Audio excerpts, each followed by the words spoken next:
Assalamualaikum warahmatullahi wabarakatuh. Halo anak-anakku, Ibu ucapkan selamat datang kepada siswa-siswi baru SMK Pasundan 1 Banjaran, yang dimana pada kesempatan hari ini kalian akan mengikuti kegiatan MPLS 2020 secara online. Sebelumnya perkenalkan, nama Ibu Yanti Wulansari. Di sini Ibu akan memaparkan materi tentang budaya literasi. Tapi sebelumnya ada pertanyaan yang ingin Ibu sampaikan pada kalian.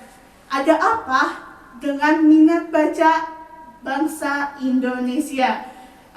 Lebih lengkapnya silahkan kalian lihat video yang Ibu tayangkan. Ada 6 fakta tentang minat baca Indonesia.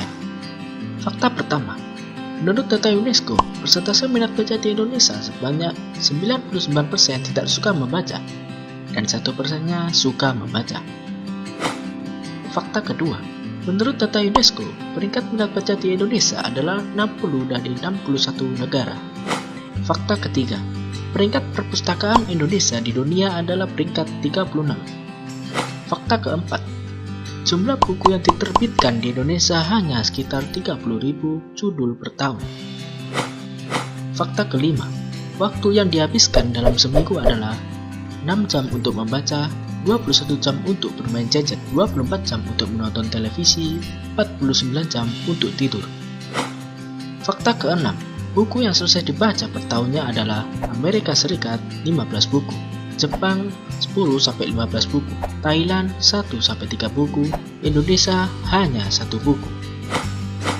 Ini membuktikan kalau minat baca Indonesia masih sangat rendah.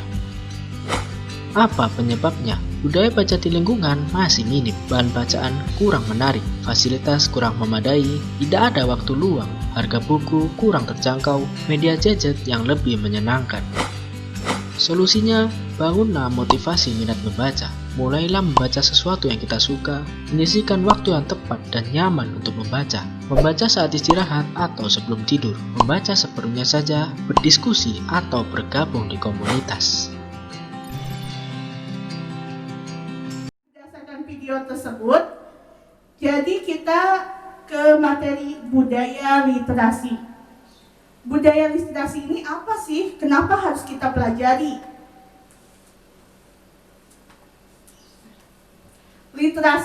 Literasi itu adalah kemampuan mengakses, memahami, dan menggunakan sesuatu secara cerdas melalui berbagai aktivitas antara membaca, melihat, menyimak, menulis, dan berbicara.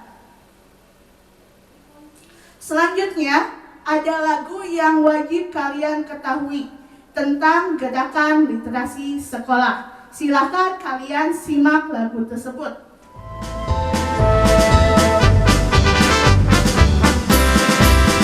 Gerakan literasi sekolah, bersama kita membangun bangsa, menciptakan karakter budaya baca menuju Indonesia mulia.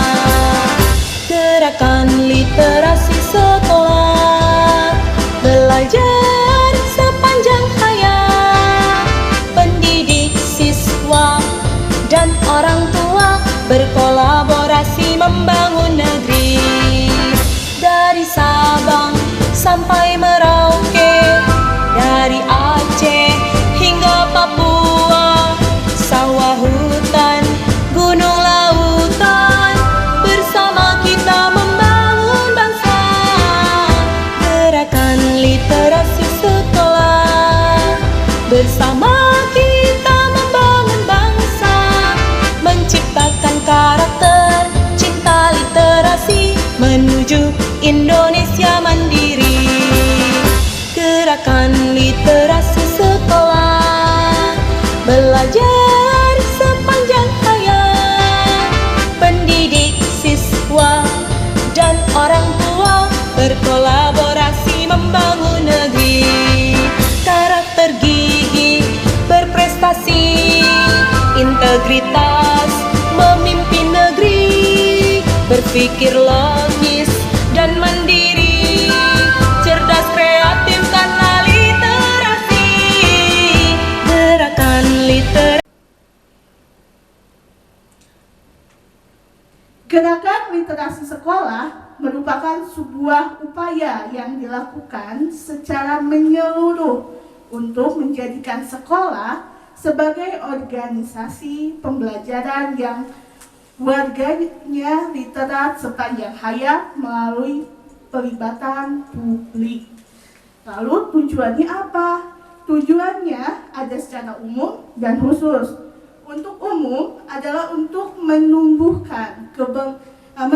kembangkan budi pekerja peserta didik melalui pembudayaan ekosistem literasi sekolah yang diwujudkan dalam gerakan literasi sekolah agar mereka menjadi pembelajar sepanjang hayat. Selanjutnya, secara khusus, yang pertama tujuannya adalah untuk menumbuh kembangkan budaya literasi sekolah. Jelas ya, literasi sekolah. Yang kedua, meningkatkan kapasitas warga dan lingkungan sekolah agar literat. Yang ketiga, menjadikan sekolah sebagai taman belajar yang menyenangkan dan ramah agar kalian, warga sekolah, mampu mengelola pengetahuan. Dan yang terakhir, menjaga keberlanjutan pembelajaran dengan menghadirkan keberagaman buku bacaan dan mewadahi berbagai strategi membaca. Literasi pada abad 21 ini lebih dikenalnya dengan literasi informasi. Literasi informasi itu terbagi menjadi 5 bagian. Yang pertama yaitu literasi dasar, yang kedua literasi perpustakaan, yang ketiga literasi media, yang keempat literasi teknologi, yang kelima literasi visual. Kita bahas satu persatu literasi informasi ini. Literasi dasar yaitu kemampuan untuk mendengarkan, berbicara, membaca, menulis, menghitung, berkaitan dengan kemampuan analisis untuk memperhitungkan, mempersepsikan informasi, mengomunikasikan, serta menggambarkan informasi berdasarkan pemahaman dan pengambilan kesimpulan pribadi. Yang kedua, literasi perpustakaan. Pernah ke perpustakaan? Tentu, pasti pernah ketika kalian di sekolah sebelumnya. Literasi perpustakaan adalah merupakan tujuannya untuk memberikan pemahaman cara membedakan bacaan fiksi dan non-fiksi. Di sana di perpustakaan pasti banyak koleksi buku-bukunya dibandingkan dengan koleksi buku di rumah kalian. Pemanfaatan koleksi referensi dan periodikal memahami sebagai klasifikasi pengetahuan dan yang memudahkan dalam menggunakan perpustakaan, memahami menggunakan katalog, indeks, hingga memiliki pengetahuan dan memahami informasi ketika sedang menyelesaikan sebuah tulisan, penelitian, pekerjaan, atau mengatasi masalah terkait dengan buku-buku yang ada di perpustakaan. Selanjutnya, yang ketiga, literasi media. Media yaitu kemampuan untuk mengetahui berbagai bentuk media yang berbeda. Dalam literasi media ini ada 3 jenis yang digunakan. Yang pertama yaitu media cetak seperti koran. Selanjutnya media elektronik seperti radio atau televisi. Selanjutnya media digital atau media internet. Dan tentunya kita harus tahu tujuan penggunaannya untuk apa literasi media ini. Yang keempat, literasi teknologi. Teknologi semakin berkembang sampai saat ini.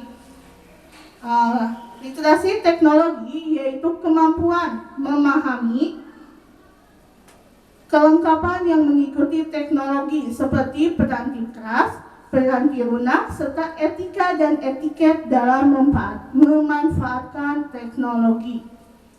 Berikutnya, kemampuan dalam memahami teknologi untuk mencetak, memprestasikan, dan mengakses internet. Dalam praktiknya, juga pemahaman menggunakan komputer yang di dalamnya mencakup menghidupkan dan mematikan komputer, menyimpan dan mengolah data, serta mengoperasikan program perangkat lunak. Sejalan dengan banjirnya informasi, karena perkembangan teknologi saat ini, diperlukan pemahaman yang baik dalam mengelola informasi yang dibutuhkan masyarakat. Yang kelima, literasi visual. Literasi visual adalah pemahaman tingkat lanjut antara literasi media dan literasi teknologi yang mengembangkan kemampuan dan kebutuhan belajar dengan memanfaatkan materi visual dan audio visual secara kritis dan bermanfaat. Tafsir terhadap materi visual yang tidak terbendung baik dalam bentuk cetak atau auditori maupun digital perlu dikelola dengan baik. Bagaimanapun di dalamnya banyak manipulasi dan hiburan yang benar-benar perlu disaring berdasarkan etika dan kepatuhan. Selanjutnya, prinsip pelaksanaan gerakan literasi sekolah terbagi menjadi 6. Poin pertama, perkembangan literasi sejalan sesuai tahap perkembangan yang bisa diprediksi. Yang kedua, program literasi yang baik bersifat berimbang. Yang ketiga, program literasi berlangsung di semua area kurikulum. Yang keempat, tidak ada istilah terlalu banyak untuk membaca dan menulis yang tidak bermakna. Yang kelima, diskusi dan strategi bahasa lisan secara penting. Yang keenam, keragaman perlu dirayakan di kelas atau di sekolah. Jadi itu adalah prinsip-prinsip ketika gerakan literasi sekolah dilaksanakan. Nah, selanjutnya mungkin pemaparan dari Ibu dicukupkan sekian saja mengenai literasi budaya literasi ini. Kesimpulannya yang bisa Ibu sampaikan, budaya literasi adalah kunci dari kemajuan suatu bangsa. Kemampuan literasi, baca dan tulis adalah syarat utama untuk membangun peradaban. Lalu, bagaimana mungkin kita membangun pendidikan yang bermutu tanpa membaca buku? Terima kasih. Wassalamualaikum warahmatullahi wabarakatuh.